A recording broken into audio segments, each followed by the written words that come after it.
Hey everyone, and welcome! Today, we're going to crack the code of the circle.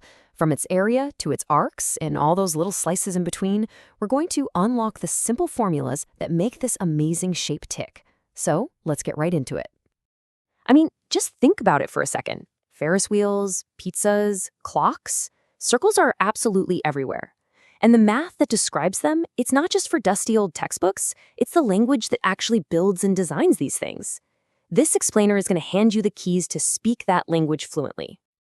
Okay, so before we can jump into the really cool calculations, we've got to make sure we're all speaking the same language. Let's do a quick run-through of the key terms we'll be using. First up is the sector. And honestly, the absolute easiest way to picture this is just to think pizza slice. It starts right from the center of the pizza, or the circle, and goes all the way out to the crust. It's made up of two straight lines from the center, which we call radii, and that curved edge, which is the arc. Now, in these diagrams, you're going to see this little symbol a lot. It looks like a zero with a line through it. That's the Greek letter theta. Think of theta as the boss. It represents the angle at the center of the circle, and it's the key piece of info that tells us exactly how big our pizza slice is. All right, next up is the segment. So if the sector was the whole pizza slice, the segment is kind of like just the crust, after you've cut it off with a straight line. It's that little area between the curved edge, the arc, and that straight line cutting across it, which we call a chord. All right, vocabulary, check. Now for the fun part. Let's open up our Mathematical Toolkit.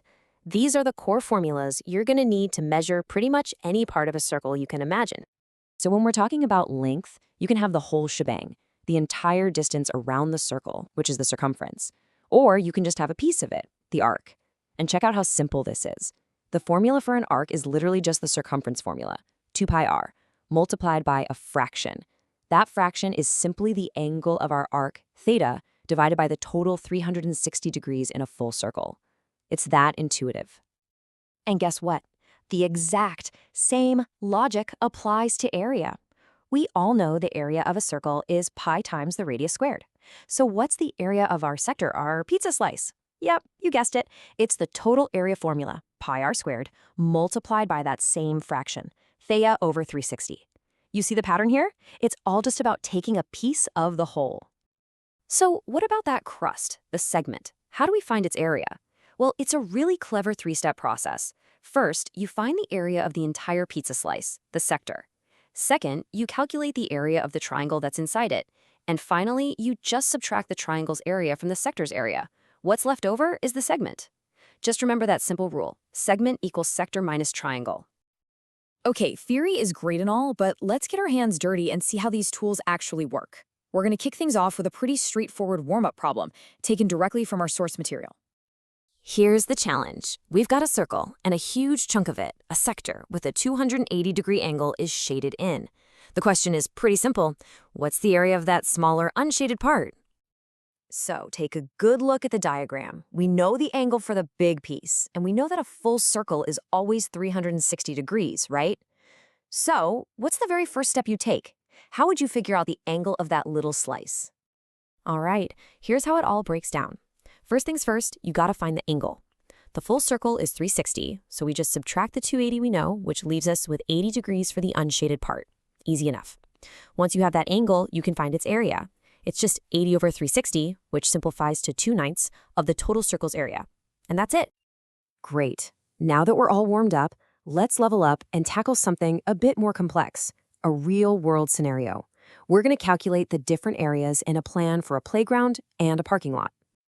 So here's the layout. We've got a rectangular plot of land. You can see part of it is set aside for parking, and it has a pretty unique shape, and the rest of it is going to be the playground. Our job is to figure out the exact area of each section. Let's start with the parking area. Now, looking at it, it seems like a weird shape, right? But the secret is to break it down into simple shapes we recognize. See it? It's really just a small rectangle at the bottom and a perfect semicircle sitting on top. So all we have to do is calculate the area of each of those parts separately and then just add them together to get the total.